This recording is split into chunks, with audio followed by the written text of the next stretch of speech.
Hey everyone, welcome to another video. Are you ready for another scary sci-fi adventure? Remember, if you want to get more involved, write your thoughts down in the comments and send in your stories if you want them read out in a future video.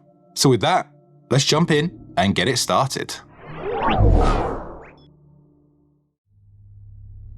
The Starship Exodus, an intergenerational ship of exploration, had been on an interstellar journey that spanned decades and decades.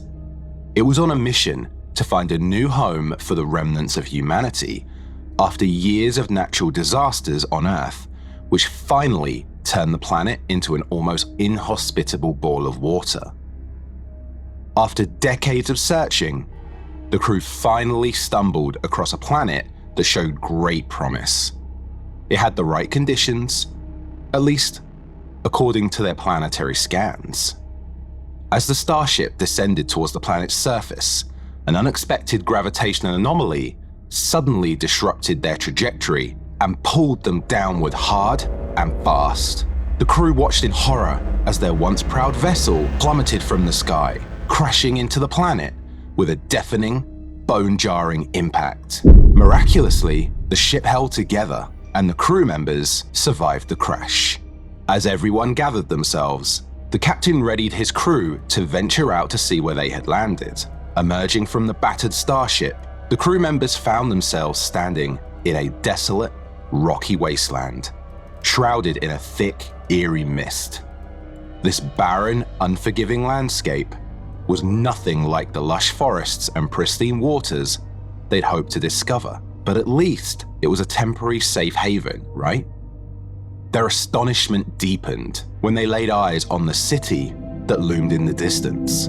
It was a futuristic metropolis of towering skyscrapers and futuristic advanced technology, an astonishing contrast to the bleakness that surrounded it. The city was a shining beacon of progress in the midst of an empty savagery of the rest of the planet. Approaching the bewildered crew was an alien leader from the city. A tall and elegant figure with iridescent blue skin and piercing, almost otherworldly eyes. "Welcome to our world," the leader said, with a warm, welcoming smile. "We've been expecting you." The crew, exhausted and disorientated, initially found it weird the native population knew they were coming, but in the end, accepted the invitation and cautiously followed the enigmatic leader into the city. They were introduced to the native population, each member more unique and exotic than the last. The crew marveled at the advanced technology, the holographic displays, and the incredible medical advancements that could heal wounds with a mere touch. If only humanity had access to these in the planet's heyday, could have saved millions of lives.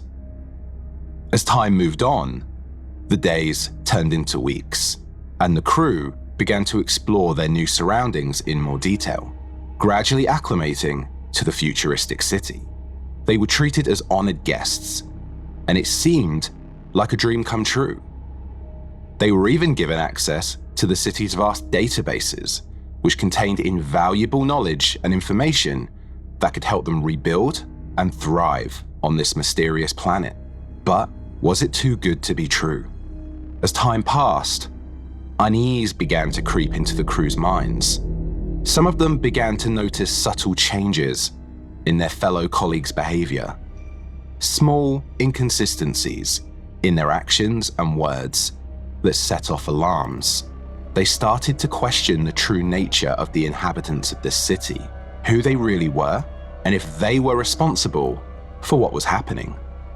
The captain, a shrewd and observant leader, became increasingly suspicious of the city's inhabitants. They hadn't done anything per se, but something was just off. He decided to confide in his ship's chief engineer, Lieutenant Scott Mulder, a trusted friend.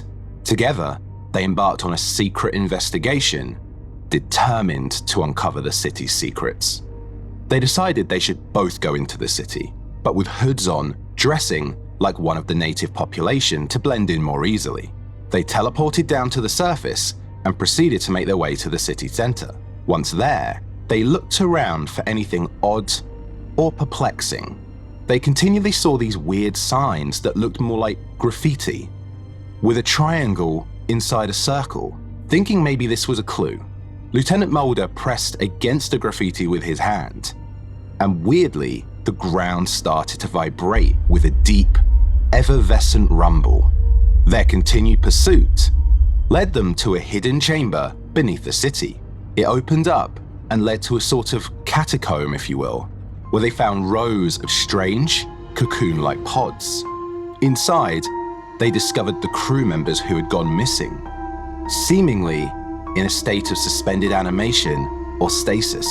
It was horrifyingly clear that the inhabitants of this advanced city were not what they appeared to be. They had been shapeshifters, capable of assuming the form of any living being, and they had been kidnapping the crew one by one, replacing them with clones while draining the crew's life forces to sustain their disguises. But why were they doing this? To steal the Exodus? To strand the crew while they escaped the planet? It wasn't clear at this stage, and further investigation was sorely needed, and so the captain and chief engineer headed back to the ship to regroup. Determined to rescue their friends and crewmates, the captain and the chief engineer plotted a daring rescue operation. They knew they had to act swiftly before they too fell victim to the shapeshifters.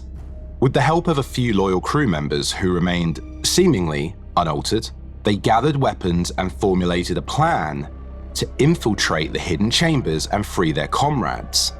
It was a race against time, and they knew that any misstep could lead to their own cloning.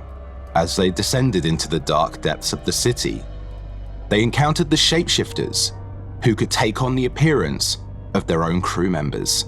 Paranoia and fear clouded the crew's judgment as they faced their friends, not knowing if they were facing their allies or deadly imposters. The team members tried to take the shapeshifters to the side for a chat, but they were onto them. The imposters' eyes glowed a bright, iridescent yellow. They had been spotted. The fear of being uncovered led to shapeshifter terror, and guns were drawn. A fierce and chaotic battle ensued as the crew members fought to rescue their friends and themselves. The shapeshifters revealed their true grotesque forms, limbs that twisted and morphed at will. Tragically, Chief Engineer Mulder fell in the line of duty, his sacrifice allowing the captain to reach the pods and release the captive crew members, while the other unaltered crew were continually battling. In the end, it turned into a showdown between the captain and the shapeshifter leader. A brutal fight unfolded. The captain knew he was outgunned, so he used his ingenuity and leadership skills to outwit the shapeshifter. In a final, desperate move, he exposed the leader to a powerful energy source by overloading his disruptor pistol and setting it to self-destruct, which then caused the shapeshifter to recoil in agony and reveal its true, vulnerable form. After a long and tiresome battle, the captain defeated the leader, ending the threat once and for all. The remaining shapeshifters fled in disarray by teleporting away from the scene. The freed crew members, battered and traumatized, were reunited with their comrades, and they made a hasty retreat to their damaged but intact starship. They knew they had to fix the ship, so on their way back to the Exodus, they downloaded data and schematics from a control panel on the outskirts of the city, which provided them the knowledge they needed to get away. With their newly acquired advanced knowledge and newfound determination, they repaired the ship, initiated ascent thrusters, and left the mysterious planet behind. The crew had faced unimaginable horrors, but emerged stronger and more united than ever. As they continued their quest to find a new home for humanity, they carried with them the knowledge that not all that glitters is gold, and that in the vast cosmos, they were not alone in the darkness. Their journey continued, and they soon discovered a series of encrypted transmissions, seemingly from the shapeshifter species. hinting at a hidden agenda far more insidious than they had ever imagined. The crew's sense of unease deepened as they wondered whether they had truly escaped the clutches of the shapeshifters, or if the nightmare would follow them into the unknown depths of space. The captain couldn't shake the feeling that there was more to the story, and the crew members found themselves on edge, constantly watching for signs of infiltration and deception. The mysterious planet had left many questions unanswered, and as they ventured into the depths of space once more, they knew that the true nature of their encounter with the shapeshifters was a riddle that remained unsolved. In the year 2357, the United Galactic Coalition's flagship, the Starship Horizon, embarked on a seemingly routine exploration mission. They were tasked with investigating a mysterious distress signal emanating from the edge of the Sagittarius Arm. This region of space was known for its cosmic anomalies, and the crew of the USS Horizon was eager to uncover the truth behind the signal. As they approached the source of the distress signal, a massive singularity loomed before them. Seemingly without warning, its event horizon expanded at an alarming rate, and with no time to react, swallowed the horizon in a flash of blinding light. The ship was pulled into the singularity, and reality itself seemed to twist and distort. The crew had lost control of the ship, but out of the view screen, the crew witnessed derelict ships, pieces of destroyed planets, and dead aliens, or what was left of them. When the USS Horizon emerged on the other side, the crew found themselves in an alternate universe that defied explanation. The once familiar stars of their own galaxy were gone, replaced by an endless void of darkness that sends shivers down their spines. A sense of unease settled over the ship as the crew tried to make sense of their surroundings. Their instruments and communication systems malfunctioned, leaving them isolated in this eerie parallel universe. The crew felt an overwhelming sense of dread, knowing that they were stranded in a place where the laws of reality had been upended. Captain Elena Rourke, a seasoned leader with a reputation for her unshakable resolve, immediately initiated a comprehensive analysis of the ship's systems. It was essential to determine what had happened and if there was any hope of returning to their own universe. The crew worked tirelessly, but the more they learned, the more unsettling the situation became. They discovered the laws of physics in this alternate reality were distorted. Time flowed differently, and gravity behaved erratically. The USS Horizon's advanced technology struggled to adapt to this unfamiliar environment. With communication to the United Galactic Coalition cut off, the crew faced an uncertain future. As they ventured further into the shadowy cosmos, they encountered strange anomalies that intensified their fear and anxiety. Planets devoid of life, yet emitting eerie, ghostly whispers that echoed through the void. Wrecked ships suspended in time, anguished faces of their crews forever frozen in expressions of despair. The crew's sanity was tested as they navigated the USS Horizon through this desolate realm. Their psychological well-being was eroded by the constant uncertainty and the relentless isolation. But there was a more immediate and terrifying threat that began to manifest. In the darkest corners of the ship, nightmarish creatures emerged, seemingly native to this alternate dimension, giving credence to the crew's fears and worst nightmares. These grotesque entities stalked the corridors, their presence sending shudders of fear through the crew.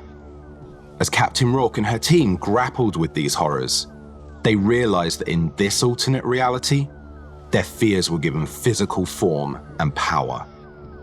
It was an existential dread that seemed to feed on their terror, growing stronger with each confrontation. One by one, members of the crew were forced to confront their deepest fears. The ship's artificial intelligence, known as Aurora, analyzed their subconscious thoughts and projected these terrors as tangible horrors. Each confrontation was a harrowing battle against their inner demons. Ensign Martin, a young scientist haunted by the memory of a failed experiment that led to disaster, faced a nightmarish version of the lab accident. Lieutenant Ramirez, an experienced pilot with a phobia of open spaces, was tormented by visions of an infinite expanse of empty space. Each crew member had to overcome their fear or risk succumbing to the malevolent force that seemed to control this universe. As time passed, the crew's resources dwindled and their morale deteriorated. They were running out of options, and their hope of returning to their own universe grew dim. The consistent unknown of this otherworldly realm took a hit on the crew's mental and physical well-being, which continued to deteriorate. Captain Rourke, driven by an unwavering determination to save her crew, uncovered a cryptic message from a previous lost ship that had encountered a similar predicament. The message warned of a force that had created this nightmare dimension, a cosmic entity that thrived on fear. It offered a glimmer of hope, suggesting that the only way to escape this nightmarish realm was to confront and conquer their deepest fears. With newfound purpose, the crew embarked on a perilous journey through the haunted depths of the USS Horizon. Each member faced their fears head-on, battling the grotesque abominations that Aurora projected from their minds. It was a psychological and emotional struggle against the sinister force that sought to keep them trapped in this alternate reality. As they overcame their fears, they felt the singularity contracting, slowly releasing its grip on the USS Horizon. The hellish force fought back with a vengeance, unleashing even more horrifying manifestations. But the crew's resolve was unyielding. With a final surge of courage, they pushed the evil force back, and the singularity began to collapse behind the horizon as they were pulled back through. The ship emerged from the alternate reality, leaving behind the nightmarish dimension that had ensnared them. Back in their own universe, the USS Horizon returned to the United Galactic Coalition, forever scarred by their nightmarish ordeal. The unexplainable force was left behind, but the crew could never forget the chilling reminder that in the vastness of the cosmos, unimaginable horrors lurked just beyond something as simple as a singularity. Captain Rourke and her crew carried the psychological scars of their journey, knowing that they had escaped the singularity, but left a part of themselves behind in that nightmarish realm. They had faced their fears and survived, but the price they paid was etched into their memories, a constant reminder that the line between reality and terror is sometimes thinner than the event horizon of a simple wormhole.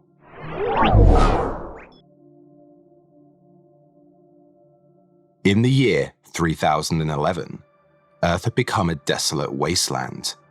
The planet's once thriving cities were now crumbling ruins, and a sinister shadow had fallen over humanity. It was a future ravaged by ruthless alien invaders known as the Quasarites. These extraterrestrial conquerors had enslaved the remnants of humanity, subjecting them to unimaginable horrors. But there was hope. A group of daring time travelers had risked everything to journey back to the year 2109. Their mission? To warn Earth's leaders and militaries about the impending catastrophe, hoping to alter the course of history. Captain Sarah Williams, a brilliant physicist and leader of the time travel team, stood before a panel of skeptical politicians and military officials in a dimly lit underground chamber. "I know it's hard to believe," she began, her voice trembling with urgency. But we've seen the horrors of the year 3011 with our own eyes. The Quasarites are a relentless force that will stop at nothing to conquer Earth. We must prepare now, or the future will be lost. The room fell silent, broken only by the distant hum of machinery and the ominous ticking of a clock. General Alexander Mitchell, a battle-hardened military strategist, raised an eyebrow. Time travel, alien invaders. This sounds like science fiction. Captain, you expect us to mobilize our forces based on your wild claims? Sarah knew she had to convince them. She activated a holographic projector, displaying grim images of the Quasarites' atrocities. This is the future we're trying to prevent. Our technology has allowed us to glimpse into what awaits if we do nothing. We can't afford to be skeptical now. We need to unite and prepare for the impending threat. As the images played, a murmur of disbelief spread among the assembled leaders. The president, Sarah's last hope, leaned forward, studying the evidence. What do you suggest we do, Captain? Sarah took a deep breath. First, we must initiate a global effort to advance our technology, particularly in space exploration and defense. We have to be ready to defend our planet against the Quasarites. Second, we need to reach out to other nations and form alliances. The future of humanity is at stake. The president nodded, and the room erupted into a heated debate. The military leaders argued about resource allocation, while politicians debated the diplomatic intricacies of forming global alliances. Time was running out, and Sarah felt a sense of frustration as the clock continued to tick. Months passed, and the world slowly began to heed the warning. A new era of space exploration and scientific advancements had begun. The military had mobilized, and global alliances had been formed. But despite these efforts, the Quasarites' arrival was inevitable. The years went by. Global collaboration had progressed Earth's interstellar abilities far quicker than individual nations attempting this on their own. All nations were working towards a common goal. Ships were built, ship-mounted and handheld weapons were developed using phased energy technology, shield tech was in the early stages, and the beginnings of a command center on Earth and aboard a new space station were happening. Things were going in the right direction. But then it happened. The inevitable, devastating, terrifying event that humans had been dreading for years occurred. In the year 2116, a massive alien fleet was seen entering the Sol system.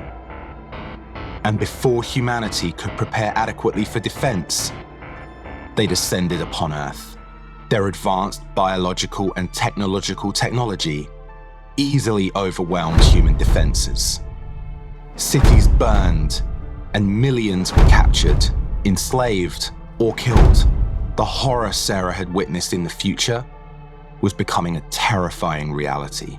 There were a few of Earth's ships still fighting the aliens, but all the more advanced ships built were either grounded or destroyed. In the midst of the chaos, Captain Sarah Williams and her team worked tirelessly to develop a plan to counter the Quasarites. They discovered a vulnerability in the alien technology, a weakness that could potentially turn the tide of war that centered around the biological crystals that powered Quasarite ships. A daring mission was launched to infiltrate the Quasarites' mothership. It was a risky endeavor with little margin for error, but there was no other choice. Sarah and her team, now battle-hardened and determined, boarded a stolen Quasarites fighter that had landed on Earth and had been forgotten about, and embarked on their desperate mission. As they approached the mothership, which was situated at the far rim of the Sol system, they encountered fierce resistance from the aliens who could tell they were not Quasarites.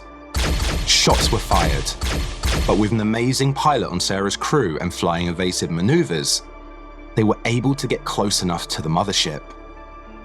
They looked down at Earth. It looked like fire-filled destruction and was unrecognizable from the lush, beautiful blue and green world they had come to know. Sarah's ship launched a chronoton explosive towards the underside of the mothership. The underneath section was made of biomatter, made from the same material as the Quasarites themselves. Once the material was hit, it ripped through the biological components of the mothership, which then proceeded to cripple the technological components in quick succession. After about 3 minutes, the main power source imploded, forming a rift in space and pulling the alien ships back into their own dimension. Just before the singularity formed, Captain Sarah Williams navigated the ship out of the destruction range, hiding behind a Class S moon, looking on. Once the mothership was destroyed, the singularity sent out a chronoton pulse to every other ship in the Quasarite fleet and ripped through each one in the same fashion.